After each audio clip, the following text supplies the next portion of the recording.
The cake had 3 tiers and cost more than my first car. I remember standing near the entrance of the reception hall, holding a glass of sparkling water I hadn't touched, looking at that cake and thinking, I helped pay for this. I drove 11 hours from Tucson to Portland for this. I pressed my nicest blouse the night before at a Comfort Inn off the highway for this. And somewhere across the room, my son's new wife was already laughing with her friends about me. I didn't know that yet, not at that exact moment. At that moment, I was just a 63-year-old woman in a blue blouse, trying to find somewhere to set down a glass she didn't want. My name is Lorraine. I'm a retired occupational therapist, a grandmother to 2 cats that my actual grandchildren refuse to acknowledge as relatives. And for the past 4 years, I have been quietly building something that nobody in my family thought was worth taking seriously. That's the part that matters. But I'm getting ahead of myself. My son, I'll call him my son because that's what he is, whatever else happened that day, married a woman named Kelsey in June. Kelsey is 31, works in marketing, and has strong opinions about fonts. I say that without malice. She is genuinely talented at what she does. Her Pinterest boards are immaculate. The wedding was beautiful. Peonies everywhere. A string quartet during the ceremony. Little gold name cards at every seat that I suspect she designed herself. I liked Kelsey once.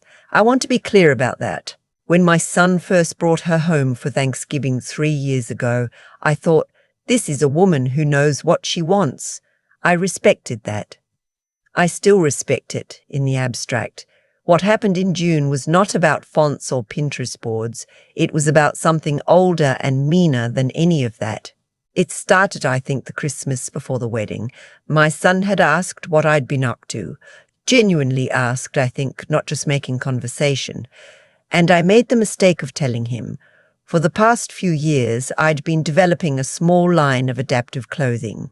Garments specifically designed for older adults with limited mobility, magnetic closures instead of buttons, wider neck openings, fabric that doesn't bunch under compression garments. Nothing glamorous, nothing that would get written up in Vogue. But after 31 years of watching my patients struggle to get dressed in the morning, watching the indignity of needing help with something as private as pulling on a pair of pants, I knew there was a need. I knew it in my bones. I'd been working with a small manufacturer in Arizona. I had 3 product lines. I had a website my neighbor's college-age son had helped me build. I had started selling through 2 regional medical supply companies and 1 online retailer that specialized in elder care products. I was, by any reasonable measure, running a real business. My son nodded in the way people nod when they're waiting for you to finish talking. Kelsey smiled with her mouth. She asked if I was enjoying my little project.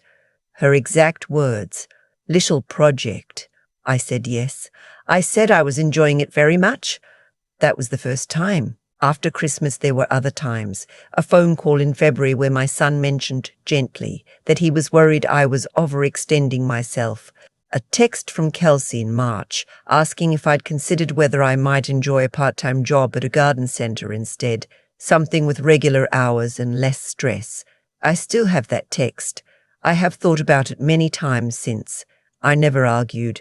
I never laid out my revenue figures or showed them my contracts. Part of me, I think, was still waiting to prove something before I claimed it out loud. And part of me, the part that had raised this boy and loved him and driven 11 hours to watch him marry someone who called my life's work a little project, that part was just tired. I smiled. I said I appreciated the concern. I kept working. By the time the wedding arrived, the business had its best quarter yet. I had just signed a distribution agreement with a regional healthcare network that operated 47 assisted living facilities across 3 states. The deal was not small. I had a lawyer look it over. I had an accountant who no longer laughed when I called. Nobody at that wedding knew any of this. I walked in carrying a card with a check inside and a quiet so deep it had its own weight. The reception was held at a venue outside Portland, converted barn, Edison lights, the whole thing. Beautiful.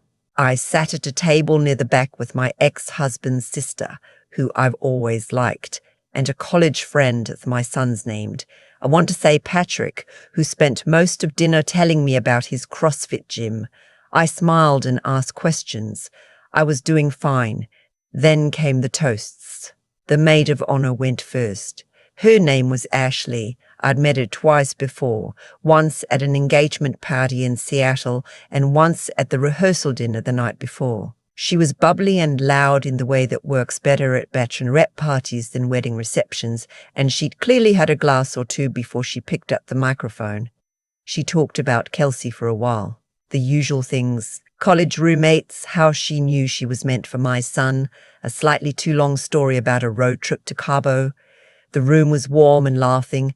I was smiling. I thought she was wrapping up. She wasn't wrapping up.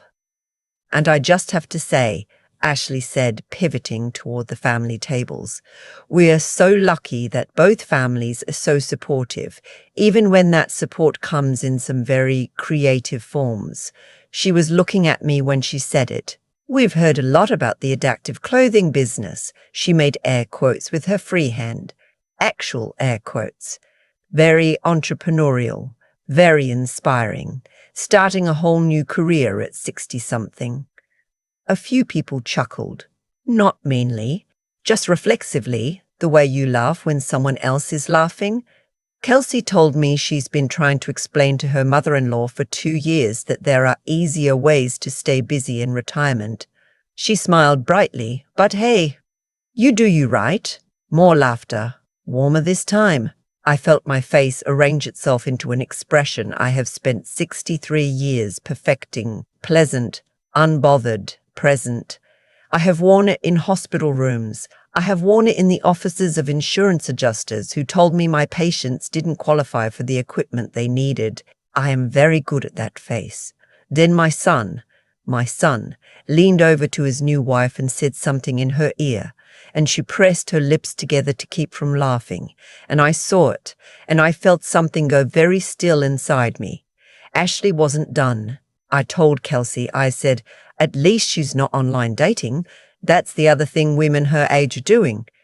Bigger laugh. I mean, adaptive clothing. What does that even mean? Is it clothing that adapts? Does it change shape? Velcro? Someone at a nearby table said, and a few people laughed again. I set down my fork.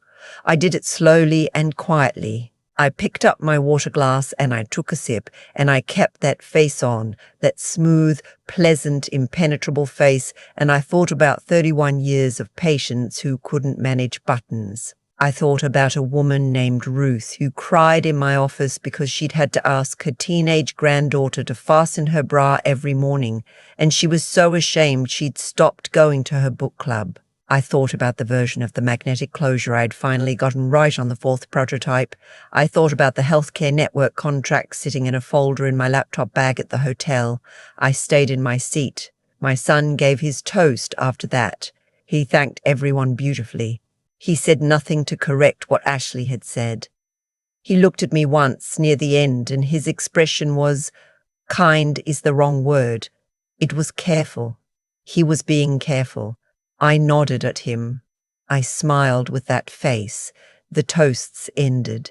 The DJ started. I excused myself and went to the bathroom and stood at the sink and let cold water run over my wrists for a while, which is something I've done since I was a young woman when I needed to stay calm. When I came back, there was a man I didn't recognize standing near my table, talking to the college friend with the CrossFit gym. He was perhaps 65, heavy-set, with the kind of handshake you can identify from across the room. He introduced himself to me as Gerald. He was there as a guest of the groom's family, something to do with business, I gathered. He asked how I knew the couple. I said I was the groom's mother. He asked what I did, and I don't know what came over me in that moment. Something about cold water on my wrists and 31 years of patience, maybe. But instead of saying I'm retired the way I usually do, I said the name of my company. He went very still, not dramatically. It wasn't like a movie. He just stopped moving his cocktail glass in that idle way people move things when they're half listening. He looked at me directly for the first time since we'd started talking. Lorraine, he said.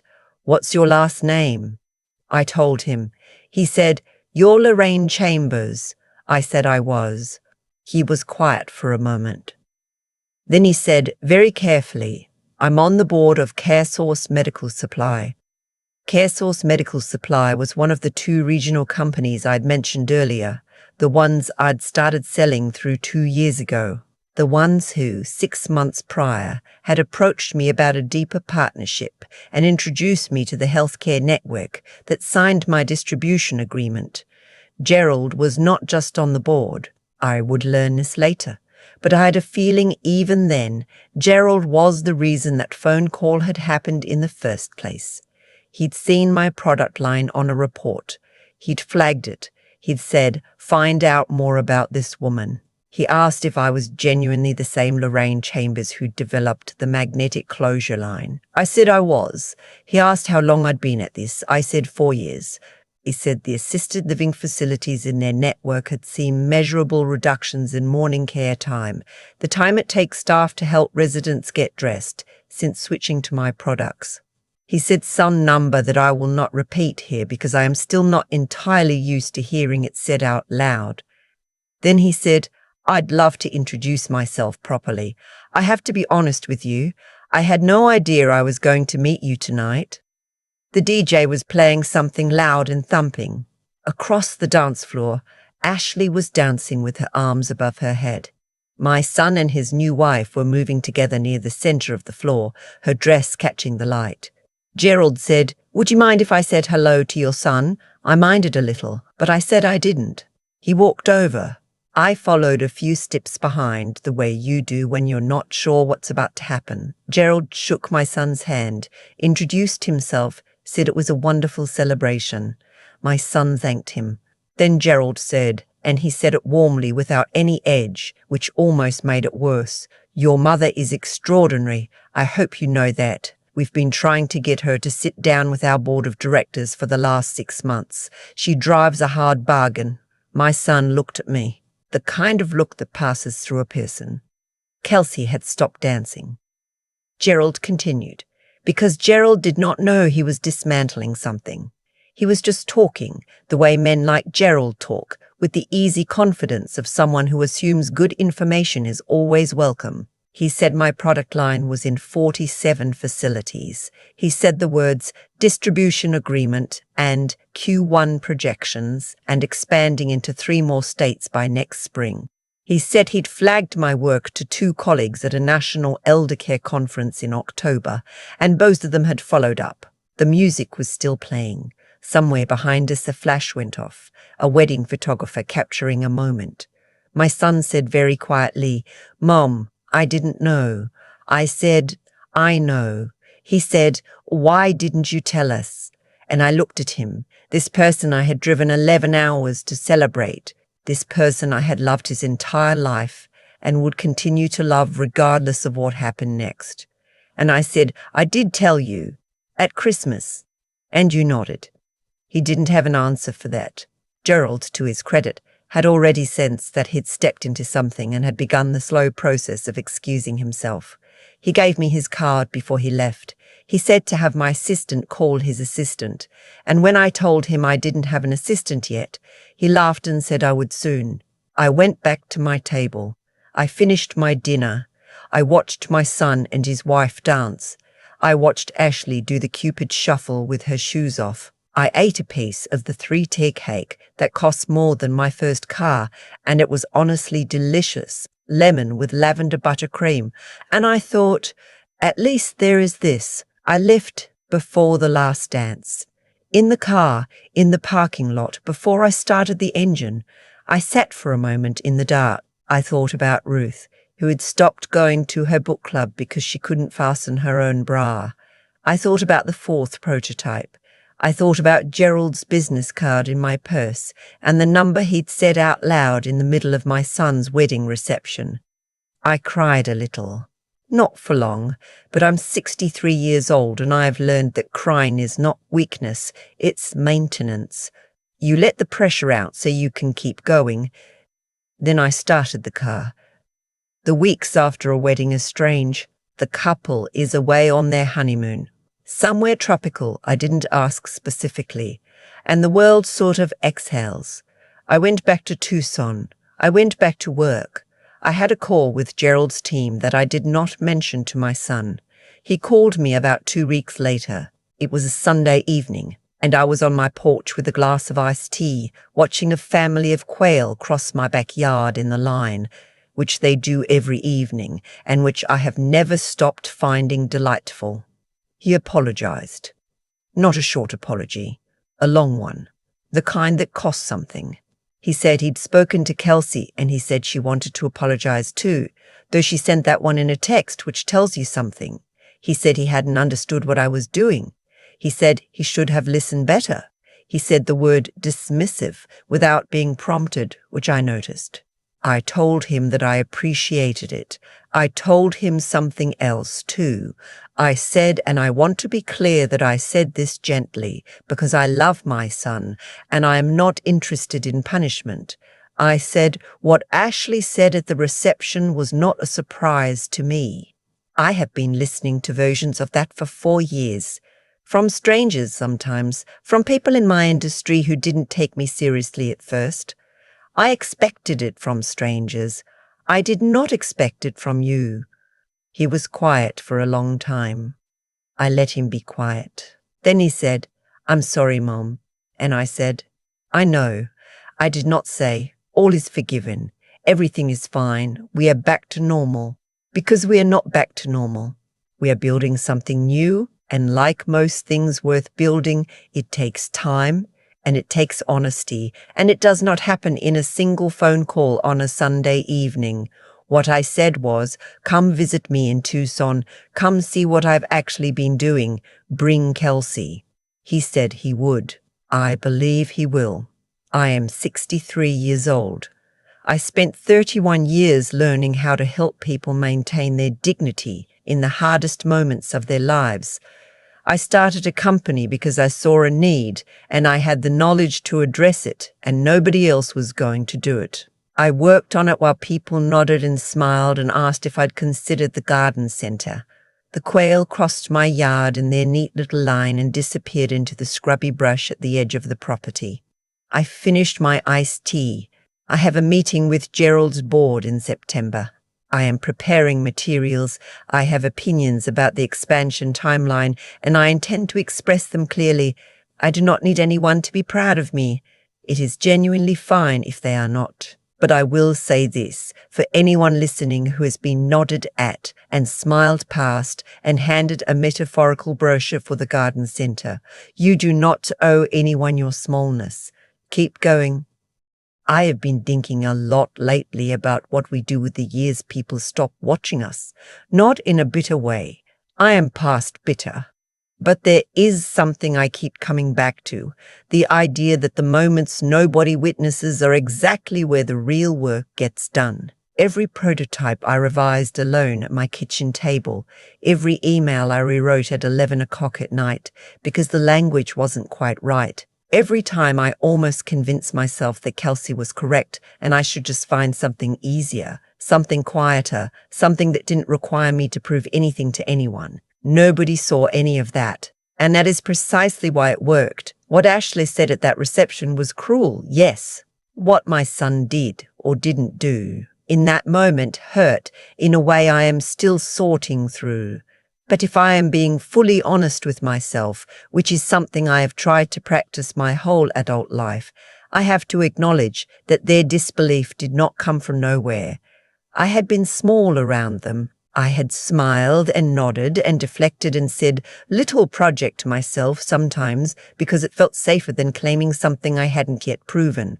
The dismissal I received was partly a reflection of the space I had allowed myself to occupy. That is not self-blame. That is cause and effect. The way we show up in our own lives teaches people how to see us. And I had for years been teaching the people closest to me that my work was a hobby. The consequences of that lesson played out in front of 200 people at a converted barn outside Portland, and it was painful, and I earned some portion of that pain through my own silence. What I also earned through 4 years of unglamorous, unwitnessed effort was Gerald stopping mid-sentence and saying my name like it meant something. You cannot fake that moment. You cannot manufacture the look on a person's face when they realize the woman they've been exchanging emails with for 6 months is standing 3 feet away at a family party. That moment was real because the work was real. Nothing Ashley said could touch it. Nothing Kelsey's careful smile could undo. This is what I want to say to anyone who is somewhere in the middle of their own unglamorous years. The work is the argument, not the speech you prepare, not the rebuttal you rehearse in the shower, not the moment you finally correct someone who has underestimated you. The work itself, accumulated quietly over time, becomes a fact that exists independent of anyone's opinion of it. Lorraine Chambers, 63 years old, former occupational therapist, founder of an adaptive clothing line distributed across 47 assisted living facilities. That is not a sentence I wrote. That is a sentence the world wrote, because I kept going. My son is coming to visit next month. He will see my workspace, my samples, my accountant's most recent report. I am not doing this to make a point. I am doing it because I would like him to know his mother, the real one. Not the one who smiled and nodded at Christmas, but the one who revised a magnetic closure 4 times until it was right. Because somewhere out there, Ruth needed to get dressed in the morning without asking for help. That is who I am. I should have introduced her sooner.